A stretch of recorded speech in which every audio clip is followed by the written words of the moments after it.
Hi everybody, this is the serial dilution homework walkthrough.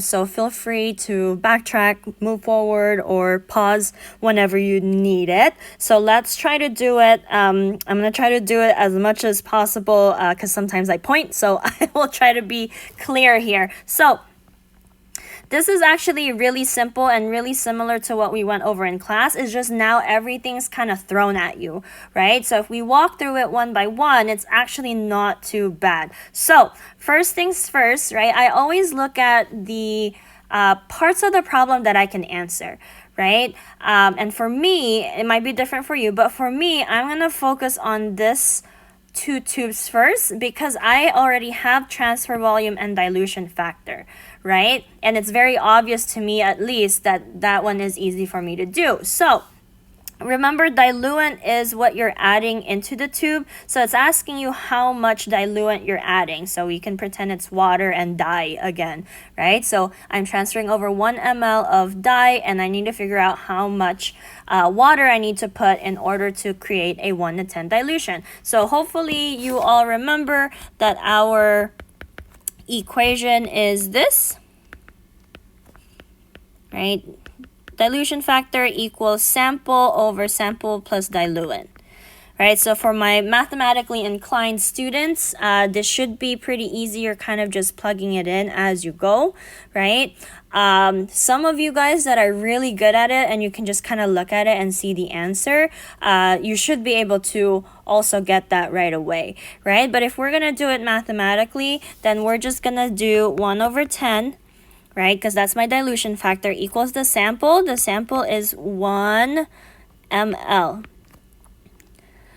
right? And then it says that the total is 10. So technically you have the number of the sample, right? But you're looking for the diluent. But you know that the sum of that is 10. Right? So what you're going to do is just going to take 10 and subtract it by 1. You should get 9 ml. Right? And again, for my, geniuses here who can just look at it really quick, right? That should have been straightforward because of the 10. So it's not that I'm adding 10 ml of water, it's just the total volume of everything is 10. And so in order for me to get there, I need to add 9 to that dilution factor. So that's how you get the first one. The total dilution factor for this particular tube, right? Remember, total dilution factor is the product of all of your tube's dilution factors. But so far, this is the only dilution factor we have, so that's what we're going to write down, right? Now, as we go, you will see that it's going to increase, and that's because we have more dilution factors that we need to take into account. Now, to answer this bottom part right here for organisms ml, all you have to do, we've talked about this, but all you have to do is take the given number that they give you and multiply that by the dilution factor. So, your answer for the first column, right, should be 7 times 10 to the 5th. Right, so you take that number, 7 times 10 to the 4th, multiply it, technically multiplying it by 10, right? Multiplying it by 10. Okay, so that's the first tube, right? So now we're going to move into the second set of tubes. You just gotta take it 2 tubes at a time. That's it, right? It's not too crazy if you're just taking it slow. Okay, so for this one, it's a little different, right? It's asking us still for diluent, but now it doesn't give me the dilution factor, right? But it does give me the total dilution. So remember that total dilution is the product of both of your dilution factors. So in this case, we already have a 1 to 10. Right? We already know that. And we know that the total at this point is 1 to 70. Right? So now all you have to do, you gotta figure out what do I multiply 10 by so that I can get 70. Right? And hopefully you'll tell me it's 7. So then your dilution factor would be 1 to 7. Right, now that I have my dilution factor, I can now figure out my diluent. So I'm going to just erase some of these distracting points. So same thing, right? You're going to use the equation right here. So I'm going to erase this so we have some space. So now we know it's a 1:7 dilution. So it's going to go like that, 1:7, right? Now, you gotta be mindful of what you're looking for. In this particular one, again, we're looking for diluent, right? We're looking for diluent. So we know that the sample volume is 2 ml, so I'm gonna put 2 up here. You can put your units if you'd like, but just trying to consolidate the space here. And then, again, it's your sample plus your diluent, which I don't have, so I'm gonna put an X there, right? Because it's the sum of the two. And this time, it's a little weird because it's not as straightforward as this one. You can't just subtract it right off the bat. It's a little bit more complicated than that.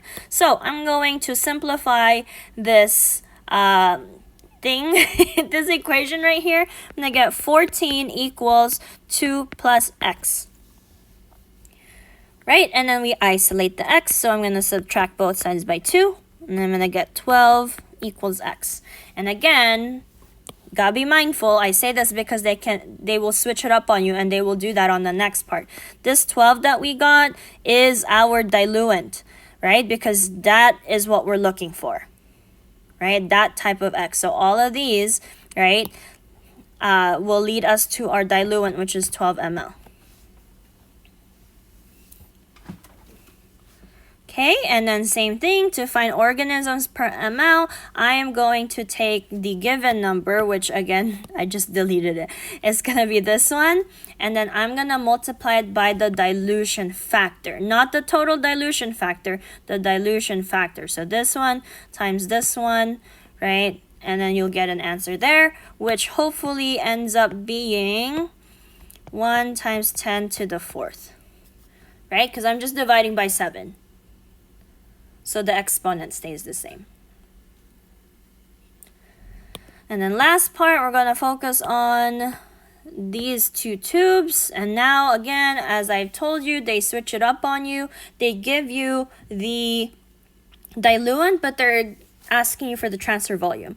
Again, if you're one of those intuitive students where you look at it and you already know, good for you. Excuse me, good for you. But some of us, including myself, are mathematically inclined and mathematically challenged, so we have to write down the equation. So, same thing, right? So our dilution factor, it gives it to you right here. It's 1 to 2, right? And it's asking us for transfer volume, so we don't have that. So I'm going to put an X there. And then the bottom one is sample plus diluent. I have my diluent. It's right here, but I don't have my sample. So I am also going to put X right here, plus the diluent, which is 0.5. Right? And then I'm going to simplify this. So I got 2x, x plus 0.5. And then I'm going to subtract x from both sides.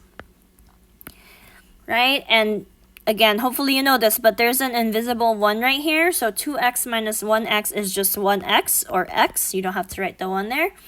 And then you get 0.5. Right? So 1 up here would be 0.5 ml. Right? And now our last job is to figure out what the total dilution factor is for all of this. So again, total dilution factor is the product of all of your dilution factors, which is these guys right here. So if you multiply that, right, all the way across, you should get 1 to 140. Because 1 times 1 times 1 is 1, so that's fine. And then 10 times 7 is 70, times 2 is 140. So that's how you do that. So just take it 2 tubes at a time. No need to look at the whole thing. No need to freak out. You know what you're doing, right? You just got to take it 1 step at a time. So let me do the second one, second page. This one is very similar to the non-traditional calculations that we did in class last week. Right? Remember, I gave you guys either 1 to 2, 1 to 4, 1 to 5, 1 to 8, whatever, right? It's the same type of calculations. Now, some people got confused because there's no tube over here, so just pretend there's the tube over here, and this is your original sample, right? Don't let that throw you off, is the same thing. So now what we want to do, it says that it wants a 1:4 dilution with a total of 60 ml. Right? So between the OG and the tube, let's call it tube A and tube B, right? Between OG and tube A, it wants a total of 60 ml, right? So we're going to do our math setup. So we're going to do 1/4, right? Equals, let me rewrite the equation in case you need it. I would say to remember that, right? That's not something that I don't think they're going to give you on the midterm. So we know that, but we know the total, right? The total is 60. And so I'm looking for my sample, so I'm going to put the x right there. I'm going to simplify it. I get 4x equals 60. Divide both sides by 4. I get x equals, let me calculate that. I think I know what the answer is. 15. Right, 15. Now, again, be mindful of what you're looking for. This number right here, the 15, right, is related to this one, which is related to this one and this one, right? So that x right there is your sample. So I'm going to put the 15 right here. Make sure you are mindful of that, right? So now I am looking for the diluent, right? Which again, your diluent, if you look over here, is sample plus diluent, right? Which in this case is 60. So if I were to write that out, right? Sample, excuse me, sorry, that was very loud. So I got sample plus diluent equals 60, right? That's my total. So I'm going to take the 15, which I know is my sample, plus diluent equals 60. So you're just subtracting, right? So 60 minus 15 is 45, right? 45 ml. Right? And now, same thing, it's asking for total dilution factor, but we're only focusing on these two. So it's just this one. So your total dilution factor should be a 1:4.